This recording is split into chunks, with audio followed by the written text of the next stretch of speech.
Alhamdulillah Rabbil Alamin, wassalatu wassalam ala Sayyid al-Mursalin. Le bonheur n'est pas dans le fait de faire pour Allah pour satisfaire les gens, mais le bonheur il est dans le fait de faire pour les gens pour satisfaire Allah. Par conséquent, n'espère pas la récompense des gens par rapport à ce qu'ils te voient y faire pour Allah, mais espère plutôt la récompense d'Allah par rapport à ce que tu fais pour les gens pour le satisfaire. Crains Allah envers les gens et ne crains pas les gens envers Allah, ou plutôt à l'encontre d'Allah. Fais le bien envers les gens en espérant la rétribution d'Allah et ne fais pas le bien pour les gens en espérant avoir ce qu'ils ont à te donner. Ils n'ont rien à te donner. Et ne fais pas du mal envers les gens par crainte envers Allah et non par crainte envers les gens. Ne cherche jamais à satisfaire Allah ou à faire quelque chose pour Allah, pour avoir les éloges des gens, pour impressionner les gens ou quoi que ce soit. Satisfais Allah même si ça va à l'encontre des gens. Car si tu fais une adoration pour satisfaire les gens, Wallah que tu seras malheureux ici-bas et dans l'au-delà. Et tu seras même privé de l'odeur du paradis. Il a dit sallallahu alayhi wa sallam, Man amila amalan, man ta'allama ilman, mimma yubtagha bihi wajha Allah, la yata'allamahu illa li'ardhin min ad-dunya. Celui qui apprend une science que tu es censé l'apprendre que pour satisfaire Allah, mais qui l'apprend pour quelque chose de la dunya, même l'odeur du paradis lui est interdite. Et que le prophète sallallahu alayhi wa sallam a dit Man ta'allama al-ilm liyubahi bihi al-ulama ou yumari bihi as-sufaha ou yutliq wujuh an-nas ilayhi fahuwa fi an-nar fi riwaya an-nar an-nar. Celui qui apprend la science pour impressionner les savants, casser les ignorants ou avoir une place, un statut auprès des gens, alors il sera en enfer. Mais seul va s'intéresser aux gens celui que, sa foi est faible. Il a un manque de confiance envers Allah. Il a un manque de croyance par rapport à ce que Allah il a à lui offrir ici-bas et dans l'au-delà.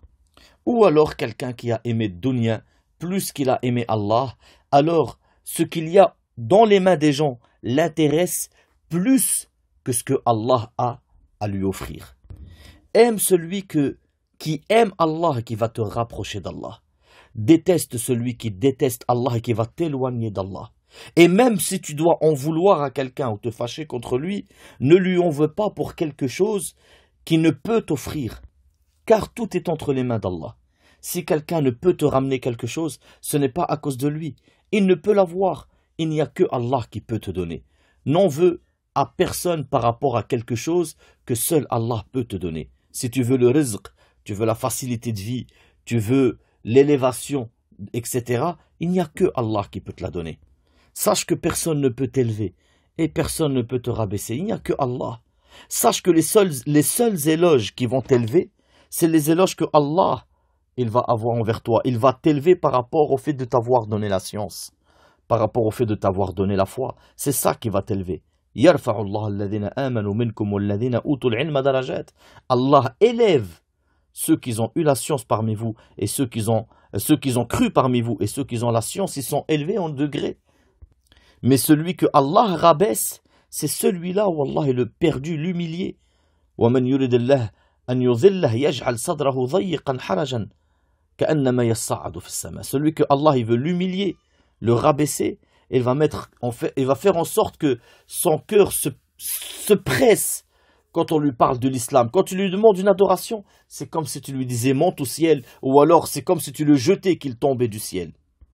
Par conséquent, on ne t'intéresse seulement à ce que Allah voit de toi. Ne t'intéresse pas aux éloges des gens, ni même à leur mise en garde. Wallahi, si tu es sur le vrai, si tu es sur la vérité, si tu es sur le Coran et la Sunna, sur le chemin des Sahaba, des pieux prédécesseurs, sur le chemin des ulama qui ont suivi les pieux prédécesseurs, ne t'intéresse ni aux éloges, ni aux mises en garde d'autrui. Un homme a dit au prophète, Ya Rasulallah, إن حمدي زين وإن ذمي شين فقال النبي صلى الله عليه وسلم ذاك الله عز وجل. يعني il lui a dit ya Rasulallah, moi quand j'éloge c'est une beauté pour toi et quand je fais une mise en garde c'est une humiliation. Ça veut dire si j'éloge quelqu'un, eh bien tout le monde va le voir, masha'Allah, il a été élogé par un tel. Mais si je fais une mise en garde contre lui, ah ça y est, c'est fini. C'est moi qui élève, c'est moi qui rabaisse. Le prophète, il lui a dit non. Dhak Allah Azza wa Jal, c'est Allah qui élève et qui rabaisse, c'est pas toi. Tes éloges et tes mises en garde à toi, elles ne peuvent ni rabaisser, ni élever qui que ce soit, c'est Allah qui élève et qui rabaisse. Et si tu fais pour satisfaire Allah, Allah va t'élever et va faire que tu sois aimé. ومن يعمل صالحا من ذكر أو أنثى وهو مؤمن فلنحيينه حياة طيبة. Celui qui fait les actes de bien, homme ou femme, et les croyants, on va lui faire vivre une vie heureuse. Et Allah il dit إن الذين آمنوا وعملوا الصالحات سيجعل لهم الرحمن ودا. Ceux qui ont cru, qui ont fait le salihat, Allah Ar-Rahman, il va leur donner al-wud, yani al-mahabba fi qulub an-nas, il va être aimé par les gens. Et le prophète sallallahu alayhi wa sallam, il dit Man amila amalan li irda an-nas ala sakhat Allah radiyallahu anhu wa arda anhu an-nas wa man amila amalan li irda an-nas ala sakhat Allah sakhit Allah alayhi wa askhat alayhi an-nas. Celui qui fait un acte pour satisfaire les gens à l'encontre d'Allah, Allah sera contre lui et va faire en sorte que les gens soient contre lui. Et celui qui fait un acte pour satisfaire Allah, même si ça va à l'encontre des gens, Allah sera satisfait de lui et tous seront satisfaits de lui. Satisfait que Allah, il n'y a que lui qui peut t'élever. Par conséquent, si tu veux le bonheur, alors donne à Allah ce qu'il aime. Allah te donnera ce que tu aimes. Et plus tu vas donner à Allah les choses qu'il aime le plus, plus Allah va te donner les choses que tu aimes le plus. Et plus ce que tu vas donner pour Allah, tu ne le donnes que pour Allah, plus ta récompense en sera grande. La chose que Allah aime le plus, c'est le tawhid. Par conséquent, plus tu vas étudier le tawhid, savoir ce que c'est, plus tu vas pouvoir le donner spécifiquement à Allah. Et plus Allah va te donner plus. Si tu connais le tawhid, tu sais que tawakkul, c'est le fait, ça rentre dans le tawhid, le fait de compter sur Allah. التوكل صدق اعتماد القلب على الله لجلب المصالح أو دفع المضار مع اتخاذ الأسباب الشرعية. C'est le fait de réellement ne compter que sur Allah pour avoir un bien ou repousser un mal en faisant les causes légiférées. Si tu sais ça et tu l'appliques, par conséquent, tes yeux vont se fermer par rapport à ce que les gens peuvent faire pour toi ou ont à te donner. Parce que tu sais que les gens ne pourront te donner que si Allah décide de te donner et il t'enverra ces causes-là pour te donner. Et tu sauras aussi que les gens ne peuvent faire pour toi que si Allah décide de faire. Par conséquent, tu ne te dirigeras plus du tout vers les gens et tu vas accrocher ton cœur seulement à Allah. Si tu veux un bien, tu demanderas que à Allah. Et si tu veux repousser un mal, alors tu te retourneras que vers Allah. Par conséquent, sache que si tu veux que Allah te donne ce que tu aimes, tu dois aimer ce que Allah aime. Plus tu vas aimer ce qui te rapproche d'Allah et le faire, le pratiquer, plus tu vas être élevé par rapport au fait que Allah, déjà, si Allah te met l'amour de ce que Allah aime dans ton cœur, remercie Allah. Et même le fait que tu remercies Allah nécessite que tu remercies Allah qu'il t'a accordé à le remercier, car le remerciement est une adoration. Résumé de la chose, si tu donnes à Allah ce qu'il aime, le tawhid, et que tu es bon envers les gens, ici tu auras donné le droit d'Allah et les droits des gens. Et là, c'est le bonheur. Mais si tu fais quelque chose pour les gens, mais que tu veux quelque chose en retour, même un dua, c'est que en réalité tu n'as pas fait pour Allah, tu fais pour les gens, et ceci va diminuer de ton bonheur.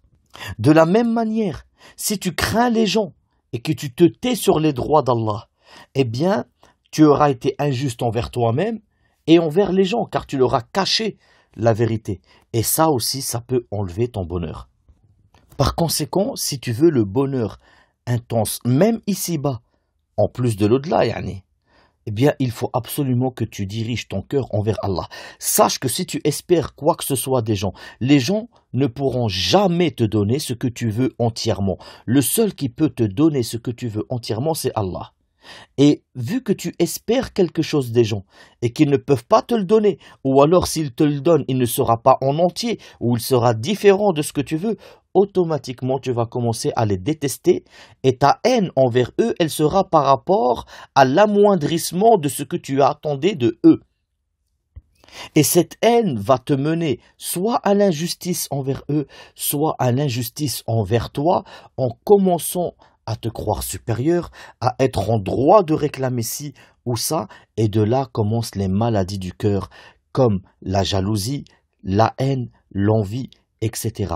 Mais si, quand tu fais quelque chose, il n'y a que Allah dont tu espères quelque chose, eh bien, tu ne regardes pas les gens, tu n'espères rien de eux, et ton cœur restera sain envers eux. Par conséquent, le fait de ne vouloir que Allah, c'est un bonheur pour toi, et tu deviens aussi une cause de bonheur pour les autres, car ils vont trouver un repos et une tranquillité envers toi.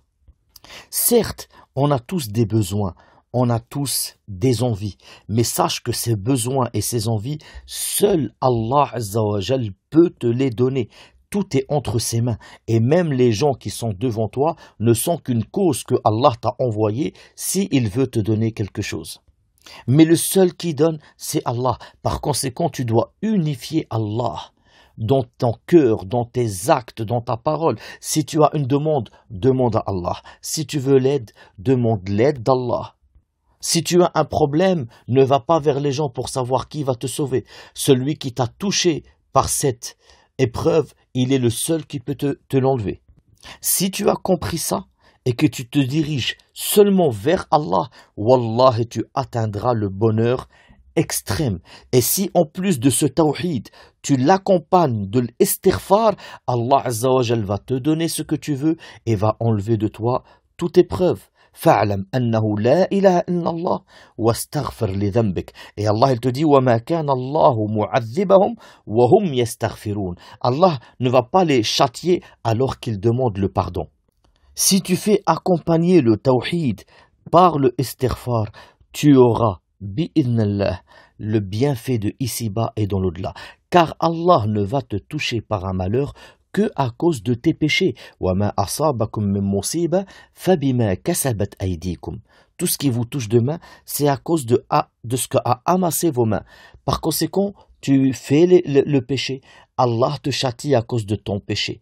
Et si tu fais l'istighfar, Allah Azza wa Jal va te pardonner ce péché et va te donner de la dunya. وَإِنِ اسْتَغْفِرُوا رَبَّكُمْ ثُمَّ تُوبُوا إِلَيْهِ يُمَتِّعْكُم مَّتَاعًا حَسَنًا إِلَى أَجَلٍ مُّسَمًّى ويؤتي كل ذي فضل فضله وإن تولوا فإني أخاف عليكم عذاب يوم كبير. Ça veut dire, Allah nous dit, demandez pardon à votre Seigneur, revenez à lui, il va vous donner, il va vous donner une subsistance bien confortable, il va vous donner votre bonheur jusqu'à un âge précis ou à une date précise.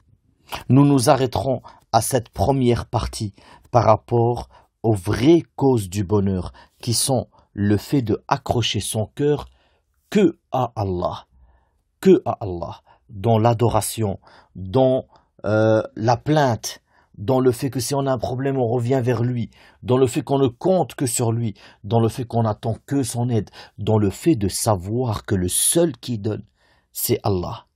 Dans le fait de savoir que si tu es touché par une épreuve, Allah t'a mis cette épreuve par sa sagesse et sa bonté envers toi, car s'il te châtie parce que tu mérites vraiment, il ne restera plus rien de toi.